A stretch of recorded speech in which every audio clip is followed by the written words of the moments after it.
Hi guys, আজ বাসা থেকে বের হলাম ডোমিনো পিৎজা হাউসে পিৎজা নিতে। ডোমিনো পিৎজা হাউসটা আপনার স্কয়ার হাসপাতালের এক বিল্ডিং পরেই। আপনি সিঁড়ি দিয়ে একতলা পার হলেই আপনি ডোমিনো পিৎজা হাউসটা দেখতে পাবেন। যে ডোমিনোস পিৎজাটা আসলে খুবই পপুলার। যারা এখান থেকে পিৎজা খেয়েছেন বা পিৎজা নিয়েছেন তারা সবাই জানেন এখানের পিৎজাটা কত টেস্টি। ভিতরে ঢুকে আসলে আমি খুব একটা মানুষ দেখতে পাই নাই, কিন্তু একটা ছোট একটা লাইন ছিল এখানে পিৎজা অর্ডারের জন্য। তারা অবশ্যই সবাই পার্সেলের জন্য, কিন্তু খাওয়ার জন্য আসলে খুব একটা মানুষ ভিতরে দেখা যায়নি, ভিতরে ফাঁকাই ছিল।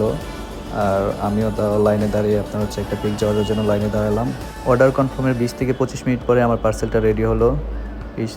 প্রায় আধা ঘন্টা পরে আমার পার্সেলটা হাতে পেলাম। তারপরে বাসার উদ্দেশ্যে রওনা দিলাম। বাসায় আসার পরে প্যাকেট খুললাম, সুন্দর একটা গরম পিৎজা, দেখতে খুবই ইয়ামি লাগতেছিল।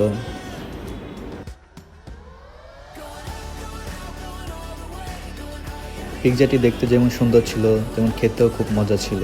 আপনারা একটু ট্রাই করে দেখতে পারেন।